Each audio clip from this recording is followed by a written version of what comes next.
깨닫는 것은 하나님을 믿으면 어려움과 멍해가 없어지는 것이 아니라 삶 속에 들어와 있는 이 멍해, 이 어려움, 이것들을 통해서 그 멍해 가운데에서 우리는 역사하시는 하나님을 믿게 되는 거죠.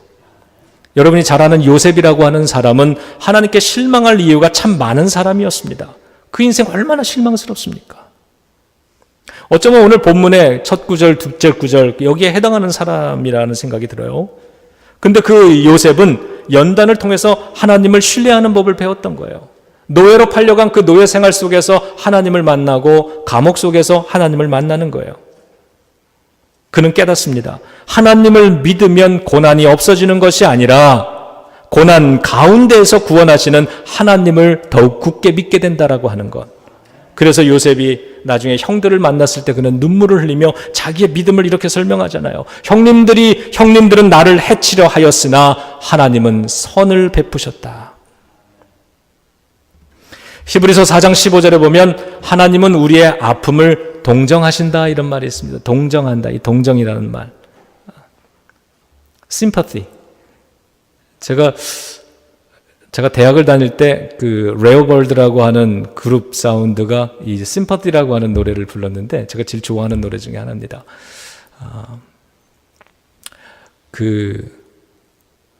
부르고 싶은데 부르면 안 될 것 같아. 근데 이 심퍼티라고 하는 말은요, 심이라고 하는 말과 파토스라고 하는 말이 결합해서 되어진 말인데 그 뜻은 함께 고통당한다 이런 말이에요. 함께 아프다, 함께 고통당한다. suffer with 이런 뜻이에요. 하나님은 우리의 아픔을 아시죠? 그래서 우리가 만나고 있는 이 멍해와 같은 이런 상황, 고난의 상황, 오늘 본문과 같은 이런 어려운 상황, 이것을 해결하시기 위해서 하나님은 우리의 아픔을 함께 아파하신다라고 하는 거예요. 함께 고통당하신다. 여러분, 그게 바로 저 십자가죠. 우리가 죄로 인해서, 사망의 권세로 인해서 우리가 아파하고 고통당할 때 이 문제를 해결해 주기 위해서 하나님은 어떻게 하셨어요? 이 땅에 오셔서 저 십자가를 짊어지고 함께 아파해 주셨단 말이에요. 그 다니엘과 그의 친구들 사드락, 메삭, 아벳느고, 이 친구들이 믿음이 얼마나 훌륭한 사람들입니까? 믿음이 훌륭하면, 잘 믿으면 고난이 없어야 되잖아요. 사자굴 속에 던져지는 일이 없어야 되고 7배나 뜨거운 풀무불 같은 삶이 인생에 없어야 되잖아요. 그런데 어디 그렇습니까? 이 믿음을 훌륭하게 지키는 이 사람들 속에, 삶 속에 사자굴이 들어와 버리고 그것도 7배나 뜨거운 풀무불 같은 삶이 들어와 버리는 거 아닙니까? 그런데 성경이 우리들에게 가르쳐 주는 건 그 믿음의 사람들이 풀무불 속에 던져졌는데, 그런 고통스러운 삶의 과정 속에 던져졌는데 그 속에 가만히 보니까 주님이 그 자리에 함께 계시더라라고 하는 거죠. 어려운 고통 속에서, 고통을 통해서 그들은 그 자리에 함께 하시는, 만나주시는, 보호하시는 하나님을 만나게 되는 거잖아요.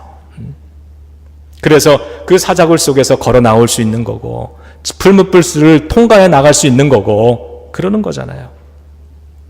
그래서 17절은 자, 이렇게 얘기합니다. 우리 17절 다 같이 좀 읽어볼까요? 네. 자, 시작.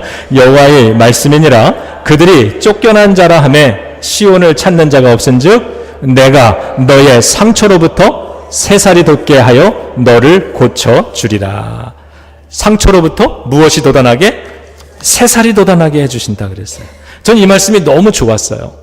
자, 앞에 시작할 때에는 약이 없어요. 처방도 없어요. 그러한 상처인데 하나님 앞에 가지고 놨더니 하나님은 새살이 돋게 해주신대요. 제가 이 구절을 읽으면서 저 대학생활 한 사건이 기억이 났는데요. 제가 아침 일찍이 도서관을 갔어요. 학교 도서관을. 아무도 없는 도서관에 가서 앉아서 공부를 하는데 공기가 너무 탁한 거예요. 밤새 문을 닫아놔서. 그래가지고 책상 위에 올라가서 높은 곳에 있는 창문을 하나 열었습니다. 그리고 뒤돌아서 내려왔어요. 사람이요, 하던 일을 해야지 평소에 안 하던 짓 하면은 큰일 나는 거예요. 그 창문이, 제가 뒤돌아서 내려오는데 그 창문이 머리 위로 떨어져 가지고요, 제가 그 큰 창문 유리를 온몸으로 다 뒤집어 썼어요. 그때 와장창 소리와 함께 머리를 뭔가 크게 때리는 것 같은 그 소리에 이렇게 숙였는데 제 눈에 유리 파편 하나가 이 팔에 지금도 상처가 있는데요. 그 상처를 이렇게 싹 베고 나가는 게 눈에 보이더라고요. 그러면서 피가 엄청 나기 시작한 거예요. 작은 상처가 아물면 흔적이 없는데 깊게 패여져 있는 큰 상처는요, 나중에 그게 아물어서 새살이 돋았는데 예전처럼 예쁘지가 않아요. 그게 좀 모양이 울퉁불퉁합니다. 제가 그걸 병원에 가서 치료를 받았는데 그때 그 상처를 보면서 참 상처 있는 데가 이렇게 색깔도 다르고 모양도 다르고 이런 것들 기억이 났어요. 아, 그런 거구나. 하나님은 어쩌면 그러실지 모르겠다. 우리의 작은 상처만이 큰 상처 같은 경우들은 주님이 약도 없고 세상에 누구도 치료해주고 위로해줄 수 없는, 그래서 내가 이걸 가지고 끝까지 평생을 가지고만 가야 되는 이런 아픔이어야 되는가? 이걸 주님 앞에 가지고 갔을 때 주님이 치료를 해주셔서 새살이 돋게 해주시지만 이 상처받은 흔적은 남아있을지 모르겠다 이거예요. 흔적은 남아있을지 모르겠다. 그러고서 묵상을 해보니까 주님도 그러셨어요. 주님이 십자가 위에서 우리를 위해서 상처를 받으시고 못 박히시고 부활하셔서 제자들을 만나 주시는데, 그 부활했을 때 이 못 박힌 상처가 다 깨끗이 아문 게 아니라 그 못 박힌 흉터 그대로 제자들에게 가서 그 두려워하고 염려하고 방황하는 그 제자들에게 이걸 보여주면서 만져보고 믿는 자가 되라고 말씀하신 거예요. 무슨 말입니까? 예수님 당신의 이 상처의 흔적, 우리는 이거를 신학적인 용어로 스티그마라 그러죠. 거룩한 흔적. 이 상처의 흔적을 가지고 아파하는 사람들을 위로하시고 치유하시는 거예요.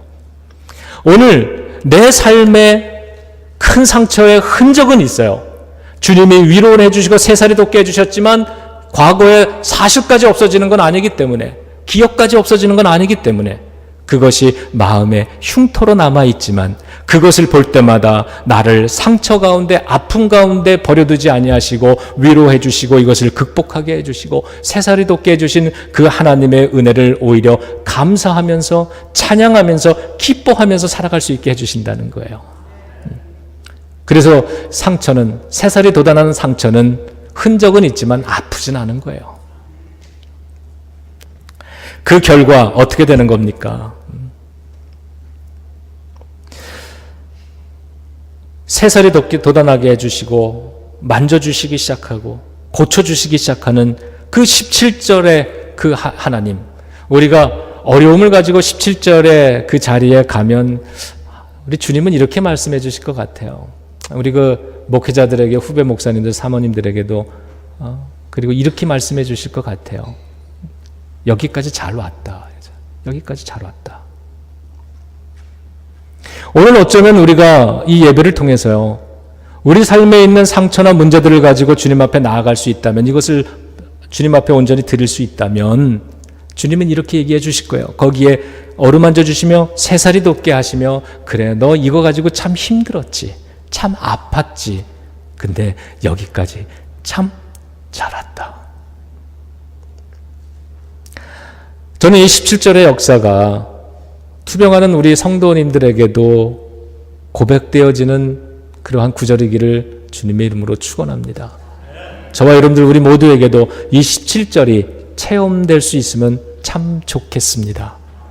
그 결과 어떻게 되는 거예요? 19절을 통해서 삶이 변화되는 모습을 보여줍니다. 자, 19절. 자, 크게 읽어보죠. 그들에게서 감사하는 소리가 나오고 즐거워하는 자들의 소리가 나오리라. 내가 그들을 번성하게 하리니 그들의 수가 줄어들지 아니하겠고 내가 그들을 존귀하게 하리니 그들은 비천하여지지 아니하리라. 아멘.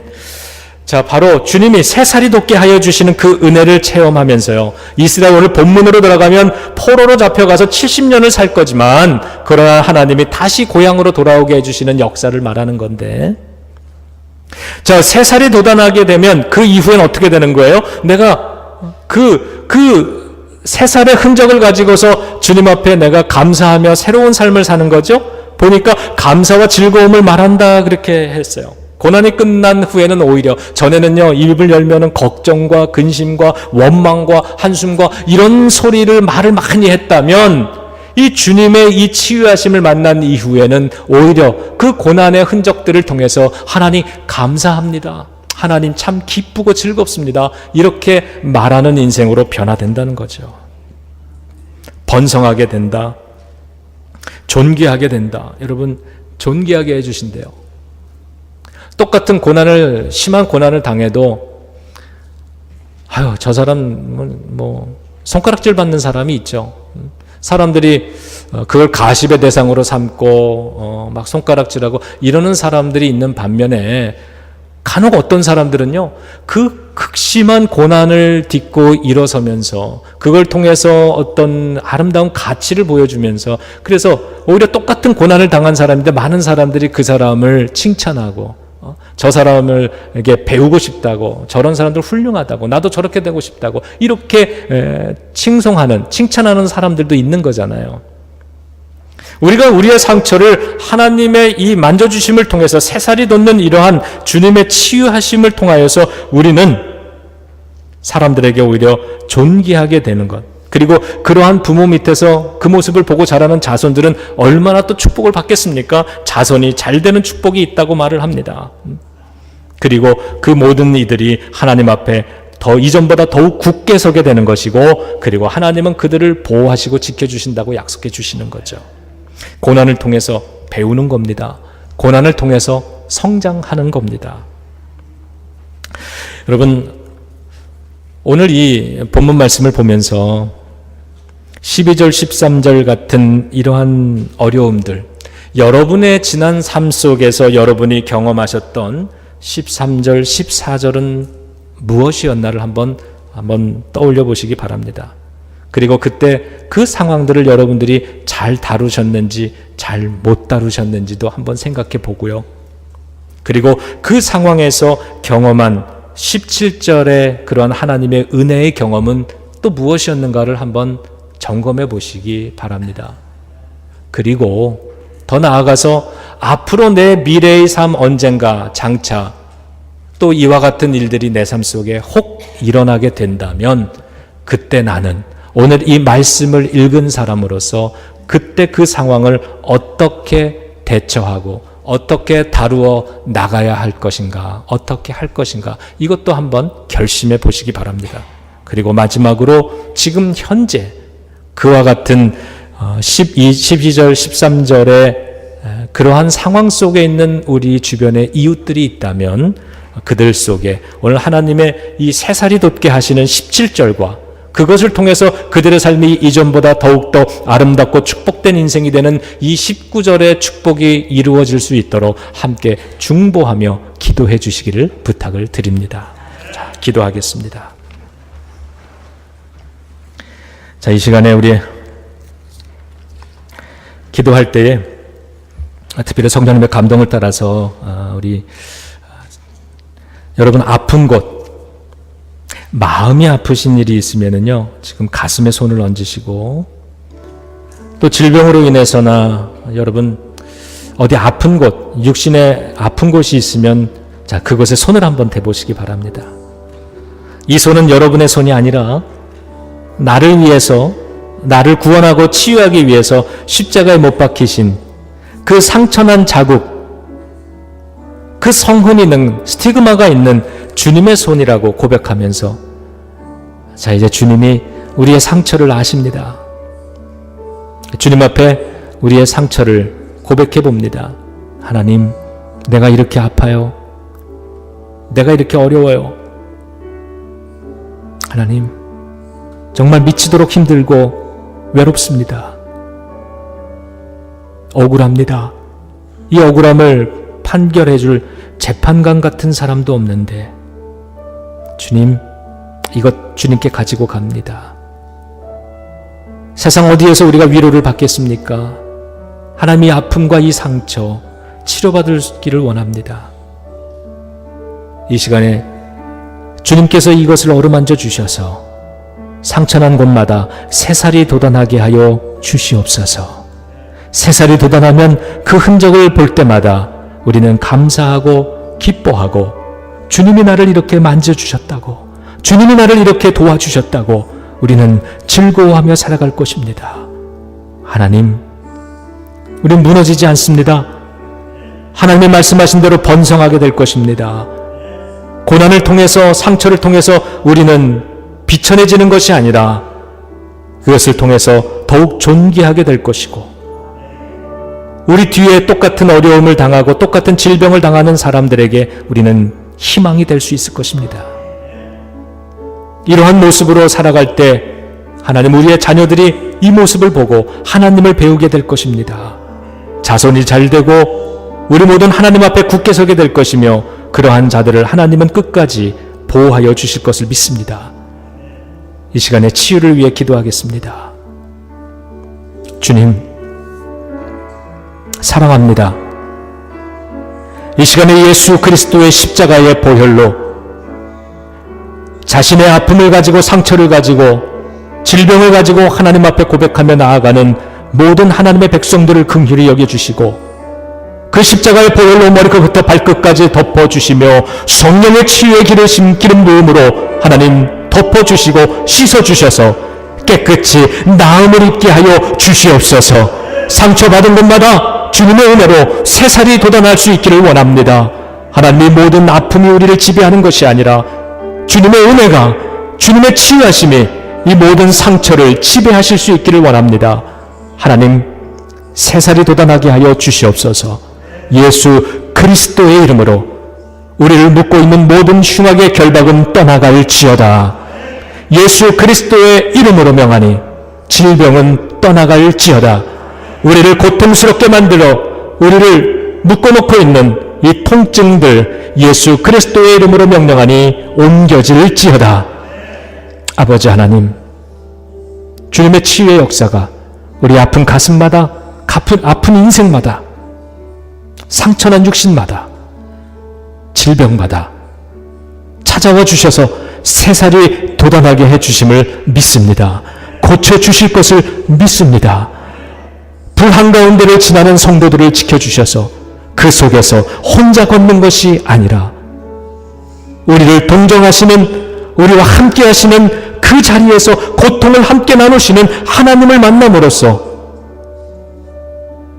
고난 가운데 구원하시는 하나님을 알게 하시고 하나님을 믿게 하여 주시옵소서. 주님 사랑합니다. 주님이 계셔서 참 좋습니다.